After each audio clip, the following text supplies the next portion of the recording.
This video is going to be on relics, and I'm going to go over a bunch of details about relics and why they are particularly important.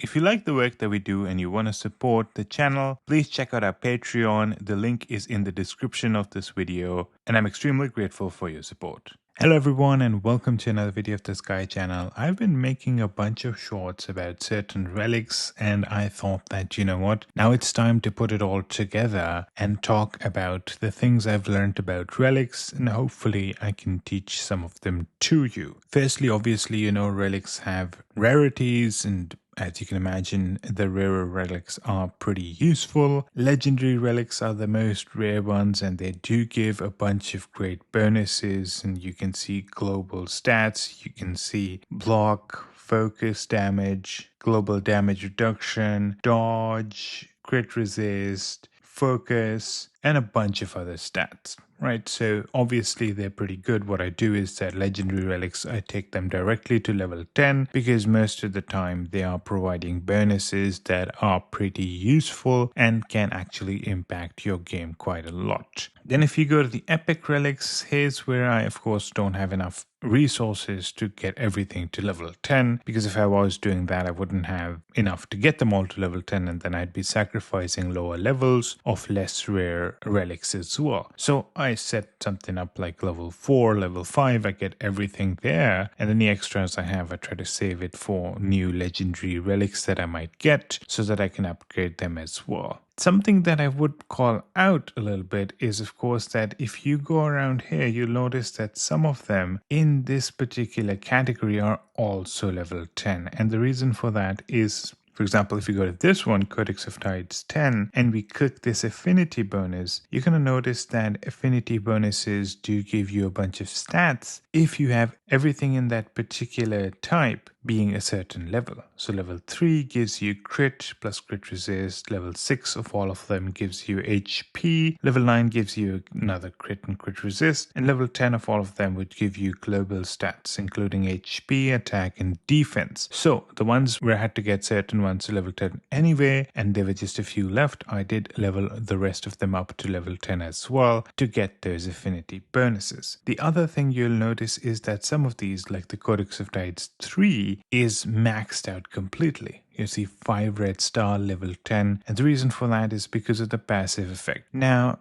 my preference in passive effects has generally been stuff that gives me long-term passive benefit, right? Not particularly in PvP, but in general quality of life. So that's the way I like it. So stuff like AFK time limit bonus, 924 minutes, which is a lot of time, it's more than 15 hours, is something that I actually preferred quite a lot. And the reason is because, you know, sometimes I forget to collect the AFK bonus, or sometimes I have very busy days. So I'm running many different games, I might forget to click a button, and I don't want to be suffering because of that, and therefore this is actually quite useful for me in particular. Going over to some of the other ones that I've definitely talked about in some of my other videos, you can see this one, I'm working on this one, it's 4-star already, it's going to get to 5-star, and then I'll make it red star as well. Sage reward double chance, it gives me more points in the Sage event, which is of course very useful. This one, Edward Chime, it helps me get those red diamonds more often, which is great for more points in the Diamond Descent event.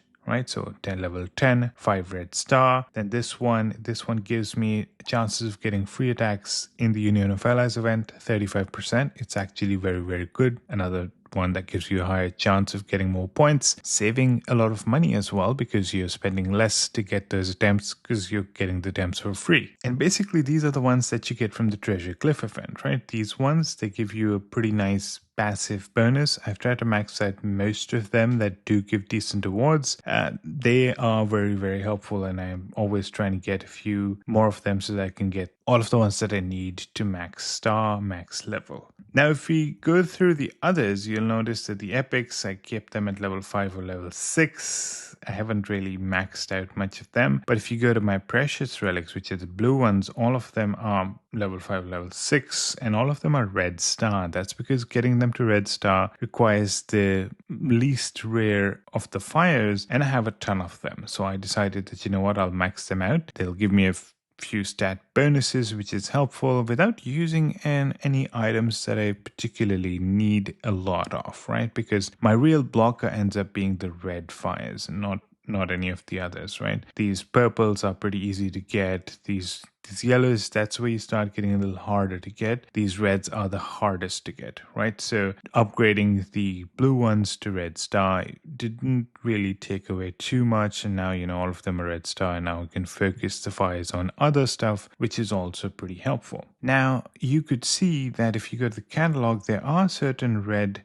relics that I do not have, and my priority is to actually unlock them. And why I'm saying that is because you can get them from certain events, right? You get a few of them from certain events, then you get certain chests, and the chests you can decide if you want to choose a particular relic or a newer relic. However, sometimes choosing the newest relic might not be the best for me, because then I'm going to have 36 of these items, and let's say these stop dropping as default prizes, then these 36 are going to remain 36 fragments, and they're never going to convert into a relic, right? So as long as I am getting more of these through the event rewards, it's okay. But if they update the event rewards to the newer relic, I will try to make sure that I use some of those chests items to make this into an actual relic before I move to the newer one. So that's also something you want to consider. You don't want to be focusing always on the newest relic that they've introduced. You also want to make sure that the previous relic is something that you've unlocked before you move on. And most importantly, if you are spending any money in Legend of Elements, do use Aptoide with my promo code. You'll be saving a ton of money, like a bunch of other whales are already doing so, and you're going to be extremely happy because you can get between 10 to 25% cashback on every single purchase, meaning every $100 you spend, you're getting $10 to $25 back. And that's in addition to any other offers you might be getting in the game anyway, right? There are certain events, like those events that give you certain extra diamonds when you make any purchases and stuff like that. All of the in-game events are also going to be working for you in addition to getting some cash back. So it's really good. Do check it out. I am going to put the link in the description of the video, or you can click the button that's going to appear at the top of the screen right now. That'll take you to that video and you'll be saving a ton of money. And then you can become a bigger whale if you want. Thank you so much for watching, and I hope to see you in the next one.